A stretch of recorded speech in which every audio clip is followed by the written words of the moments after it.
9.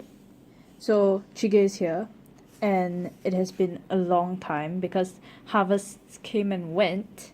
So Chige is just standing there, and he's thinking, who had ever heard of a girl that has not been circumcised? Who would ever pay cows and goats for such a girl? Certainly, it would never be his son. Wayaki would never betray the tribe. So this suggests that Chige is kind of doubtful of Wayaki, of whether he will fulfill the prophecy. Either that, or he has unwavering faith, but I believe otherwise. Doubt. So Chige goes on to think, would he ever fail the tribe? Would he ever fail the prophecy? And so we're probably wondering why Chige is so concerned for Wayaki. Well, the reason is because Wayaki has been going to Syriana, which is the mission school that is hosted by the white men. And as you can see over here, back in chapter 5, Chige sent Wayaki there by saying, "Go to the mission place, learn all the wisdom and secrets of the white man, but do not follow his vices. Be true to your people and the ancient rites." At such times, he experienced a sensation of defeat, despair.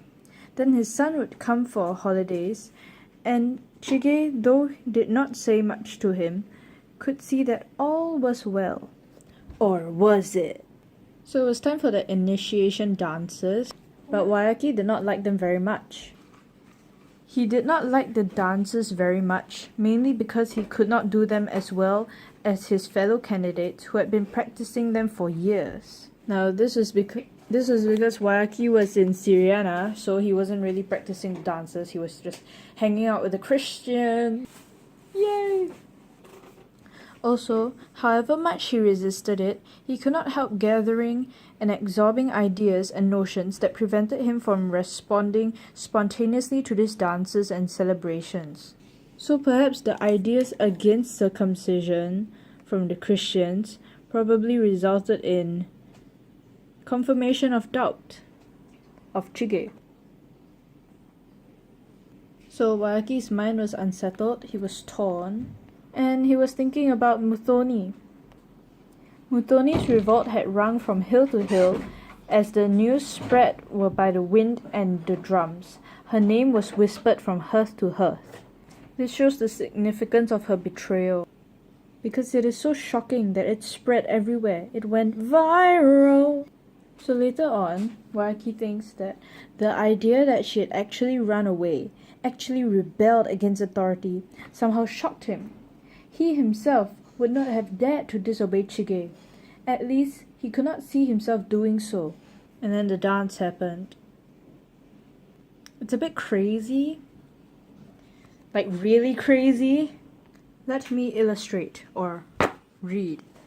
Old and young, women and children, all were losing themselves in the magic motion of the dance.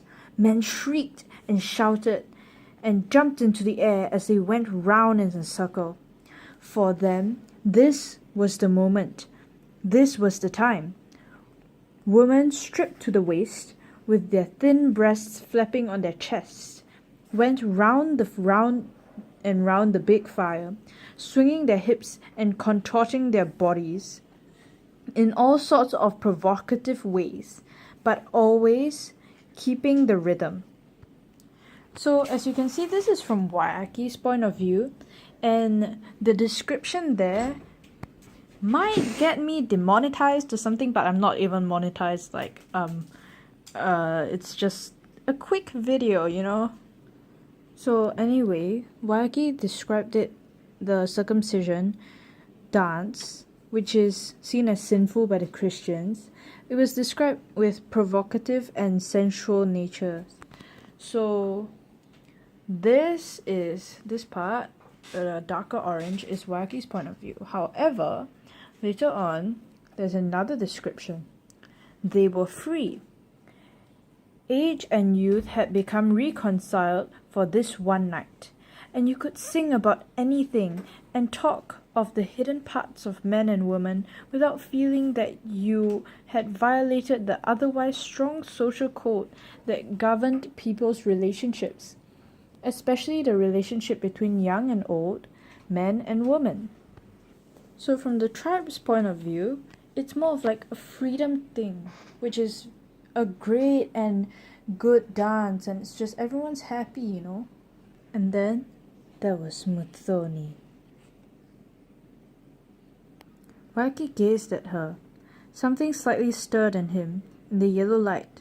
She appeared beautiful and happy, a strange kind of elation. At first, that thing that inside him kept him aloft, preventing him from fully joining the stream. Although his body moved and his mouth responded to the words, his soul did not fully participate. Then, from a corner, he heard his name. Blah blah blah, it all went crazy, and suddenly he felt as if a hand, soft and strong, had held his soul and whispered it off. And whipped it off. It was so strange that he felt his emotions temporarily arrested in a single timeless moment. Then release. Waiki was nothing. He was free. He forgot everything. He wanted only this thing now, this mad intoxication of ecstasy and pleasure. Quick waves of motion flashed through his flesh, through his being. And he's like so into it, it's like he's like a rock concert. It's like, yeah, yeah. He was given a horn. He blew it madly. Yeah. For a time, Waiki was afraid to look around.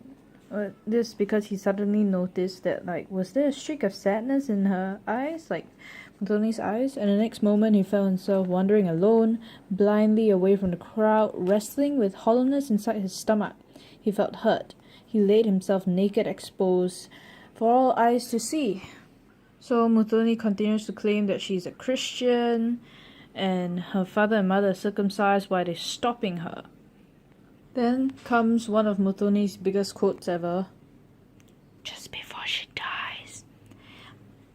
I want to be a woman made beautiful in the tribe, a husband for my bed, children to play around the hearth. So then all the excitement dies down, she moves away, and that night a feeling he lacked something.